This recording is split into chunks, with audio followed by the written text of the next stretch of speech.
বাবা শিলিগুড়ি চলে গেছে।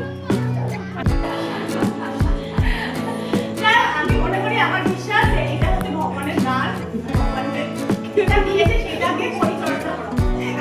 এরকম এটা হচ্ছে আমার মন্দির, আমি এটা আমার মন্দির, আমি এটাকে পুজো করি। এটাকে আমি ডাস্টবিন মনে করি। হ্যাঁ, চাউমিন ভাবি যাবি আমার ছেলেকে ওটাও দিবি না। দাঁড়া দাঁড়া, মুখটা একটু দেখা, মুখটা একটু দেখা, দেখো কাণ্ড। ডার্ক চকলেট খেয়েছে, কি গোপ হয়ে গেছে। দাঁড়া দাঁড়া দাঁড়া দাঁড়া,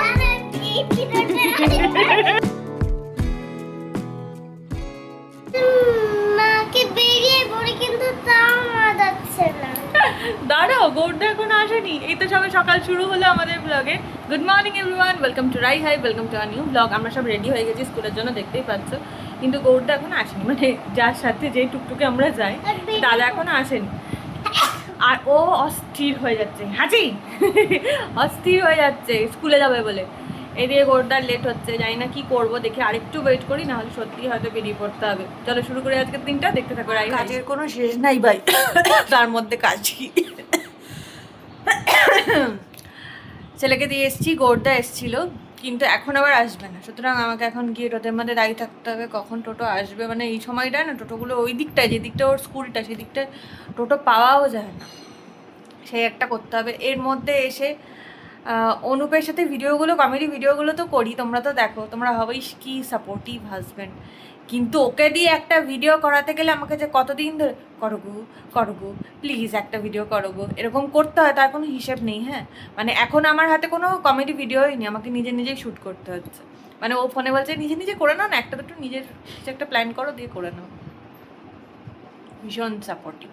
যাই হোক, তো সেটা করা, ছেলের বই খাতা সমস্ত কিছু গুছিয়ে রাখা, আরও ওর যে ছবি, মানে পিডিএফ তৈরি করা, পিডিএফগুলো শেয়ার করা, সেইগুলো করা, মানে ছেলের সমস্ত কিছু, নিজের সমস্ত কিছু, বরের সমস্ত কিছু, সংসারের সমস্ত কিছু একটা মাথা কতদিন ধরে সামলাবে বলো তো, আমি জানি না। মানে কতদিন ধরে, মানে ভগবান কত জিবি পাঠিয়েছে আমি ঠিক বুঝতে পারছি না, কতদিন কতটা মেমোরি রাখতে পারবো।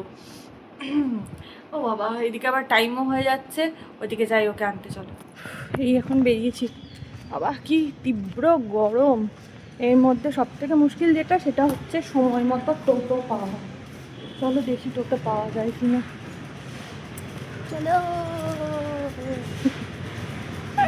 তোমরা আমাদের ভিডিওতে এই জায়গাটা মাঝে মাঝেই দেখো, 300-তে, কিন্তু আমাদের বাড়ির পাশে আছে।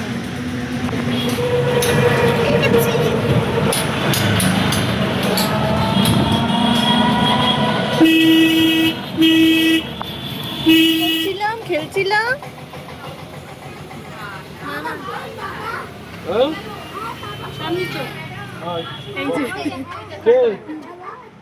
বাবা শিলিগুড়ি চলে গেছে।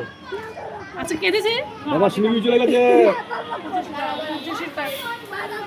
বাবা শিলিগুড়ি চলে গেছে।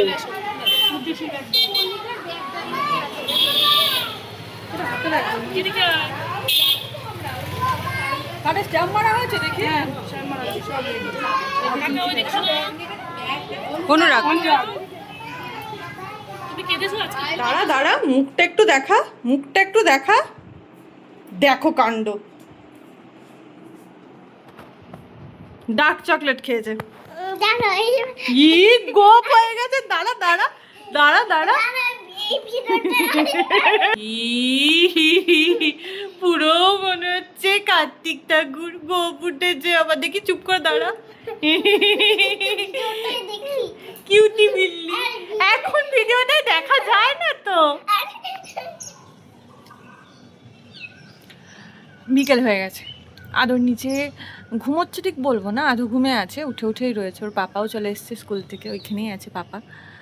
আমি ছাদে এসেছি গাছগুলোতে জল দিতে, আর একটু বাদে সন্ধে হলে সন্ধেটা দিয়ে একবারে নিচে নামবো। আজকে যোগা আছে, যোগাতে যাব। এই সময়টা এত ভালো লাগে না, মানে পাখিরা ঘরে ফেরার সময় যে যার বন্ধুকে ডাকছে, সঙ্গে করে নিয়ে যাচ্ছে। গাছগুলো একটু থমথমে হয়ে রয়েছে, মনে হচ্ছে একটু বাদে মানে ঝড় বৃষ্টি যেন হতে পারে, কিন্তু হবে না, আমি নিশ্চিত হবে না। এখন হলেও কাল পরশু হলেও হতে পারে, বলছে তো সবাই কাল পরশু হবে, কিন্তু এই গরমের মধ্যে ঝড় বৃষ্টির সম্ভাবনা আমি তো দেখছি না। কিন্তু ভালো লাগছে। এই যে হালকা হাওয়া, গরমের সময় বিকালবেলাটা না যখন হাওয়াটা দেয় তখন ভীষণ ভালো লাগে। মানে হাওয়াটার প্রয়োজনীয়তাটা, মানে শীতকালে যেমন একটুখানি হাওয়া দিলে গায়ের মধ্যে শিরশির করে, মনে কেন হাওয়া দিচ্ছে, আর গরমকালে হাওয়াটা দিলে মনে হয় আরও দিক, আরও অনেকটা দিক। এই দক্ষিণের হাওয়াটা সত্যি খুব মিষ্টি। ট্রেনের আওয়াজ শুনতে পাচ্ছ? স্টেশনের খুব কাছেই বাড়ি, সুতরাং এই আওয়াজটা খুব স্বাভাবিক।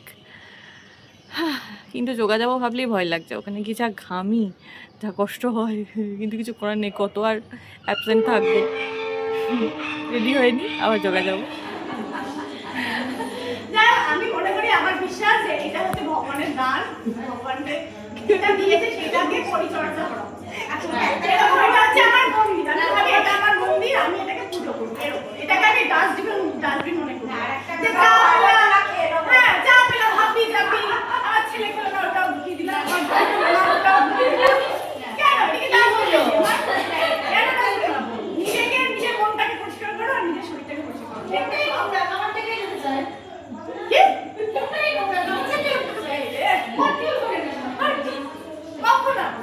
আমার সামনে কত খাবার করছে, আমি খাই না। আমি কি রান্না করতে না? আমার বিয়ের কাজে আমি টাকা করছি, 2 রকমের মাছ। থেকে এলাম, হ্যাঁ, মনে হচ্ছে মাথার ভেতর থেকে টপ টপ করে জল ঘাড়ের মধ্যে পড়বে। কি গরম! কিন্তু যতই বলো, আমি কেন জানি না, যারা তোমরা যোগা করো মেবি তারা ফিল করতে পারবে, যতই গরম লাগুক যোগা করলে না শরীরের পুরো কলকবজাগুলো মনে হয় যেন একদম ঠিকঠাক আছে, স্মুথ চলছে, আর শরীর পুরো হালকা হয়ে যায়।